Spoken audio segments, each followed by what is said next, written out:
Hello, beautiful people. Hello.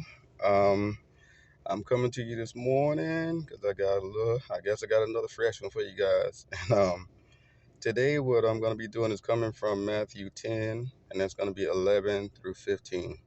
That's going to be Matthew 10, 11 through 15. So I'll go ahead and give you guys a little chance to find that.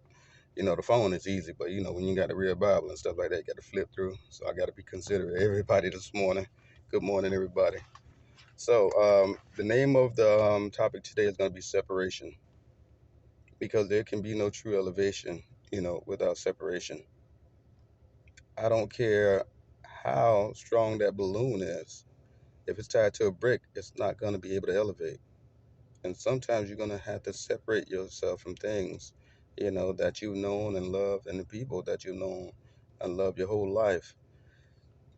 You have to be sanctified. And some people think sanctified, that means, oh, you are holy, all this. No, that means you're set aside. You're set aside for a purpose. My control is sanctified for my TV. I can't point my control at my toilet and make it flush. You know what I'm saying? It's not designed for that. You got to understand what you're designed for, what your purpose is, so to keep you out of spaces and keep you away from people that don't align with who you are and what you're about. And so I think that I've given you guys enough time to find that. That's going to be, again, Matthew 10, 11 through 15. And it says, and into whoever, no, I'm sorry, and into whatsoever city or town ye shall enter, inquire who in it is worthy, and there abide till ye go thence. And if the house be worthy, let your peace come upon it. But if it be not worthy, let your peace return to you. And whosoever shall not receive you, nor hear your words, when ye depart out of that house or city, shake off the dust of your feet. Verily I say unto you, it shall be more tolerable for the land of Sodom and Gomorrah in the day of judgment than for that city. See, y'all, that's why I don't take notes, because that's going to be like 30, 45 minutes, y'all. So I'm going to run all the way down. I'm not even going to try to, give you guys notes and all that kind of stuff. I'm just going to run down the scripture and tell you, give you a little bit of process how I see it. And I say, when you're going into a place, especially somewhere new, don't just come in and, with open arms and this and that and just giving everything that you have away. It said, go in there and inquire about it and to see who's trustworthy. And when you go into a city or a house or a relationship or an organization, you inquire about that place first. And then you go in there and see if it's worthy or not. And then until it's time for you to go to the next place, meaning when you get a good place, just don't jump up and leave to go to the next thing. And then so also, if you go into the house and if it is worthy, you bring your peace, you bring your love, you bring your joy, you bring your full self there. Be present with people that receive you. Because in life, we don't get that a whole lot. So be present with the people that receive you. That's one. And share your gifts. If you're in somebody's house, if somebody let you live with them, or somebody invited you to a group or club that you weren't a part of, show all your gifts. If you cook, clean, babysit, do whatever you got to do. You know what I'm saying? People receiving you, you don't understand the gift of acceptance. That's a beautiful thing, so don't take that for granted. And it says, but if that place is not worthy, ooh, you let your peace return to you. Meaning, hey, you don't respect me. You don't see how valuable I am, I'm doing for you. You don't appreciate what I bring to the table. And not only don't you respect it, you want to attack that? Okay, cool. Guess what? I'm taking all my energy back. See, sometimes you got to match people's energy. You don't always have to continue to do for people and situations and things that don't feed you. You feed what's feeding you.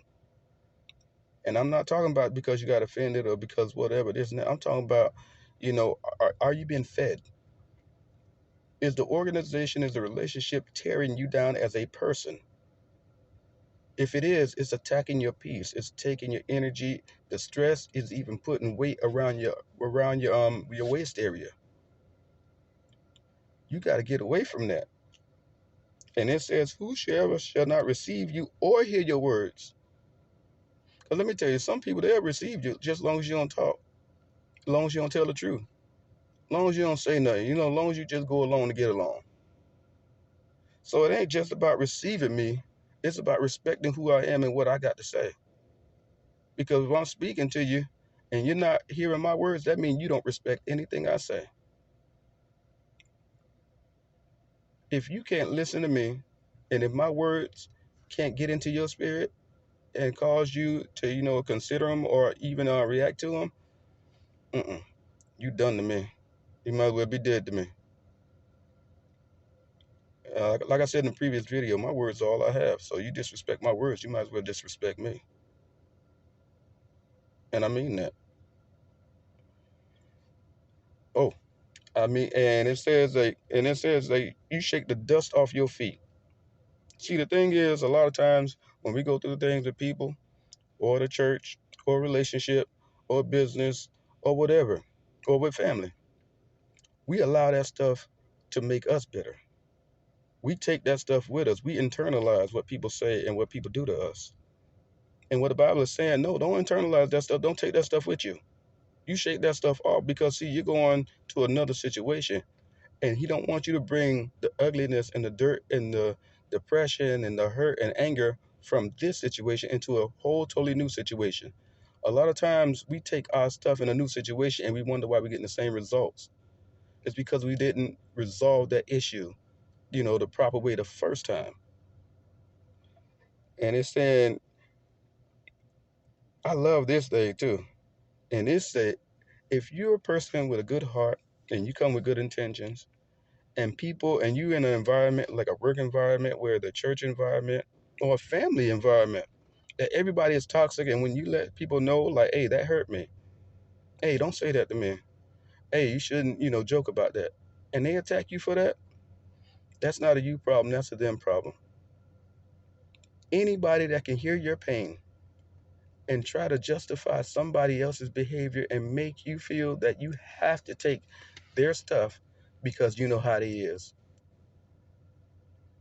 or because they don't mean nothing about it, all that kind of stuff.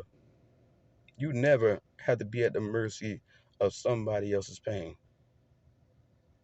You know what I'm saying? Like, your compassion shouldn't be somebody else's crutch. People shouldn't just come to you and talk to you any kind of way and do anything they want to you. Sometimes you got to speak like a lion so you can live like a lamb. And see, when you shaking that dust off your feet, shake them dusty people off your feet, shake them dusty friends off your feet, shake that dusty man or woman off your feet, shake them dusty Christians off your feet, shake that dusty job off your feet,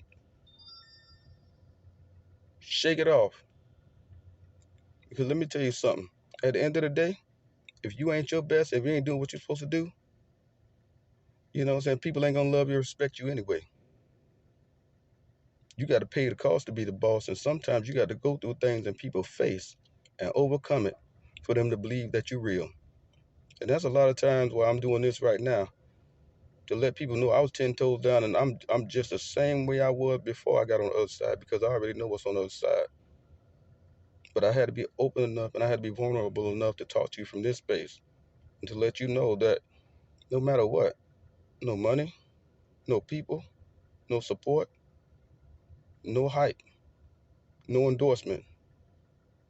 With God, I'm in the majority.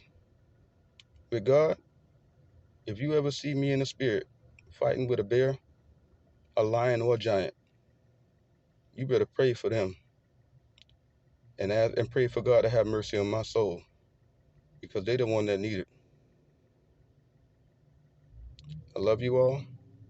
Walk with that energy. Respect yourself. Love yourself. and demand the absolute best from yourself and from everybody around you because you deserve it. God bless y'all. I love you. Enjoy the rest of your day.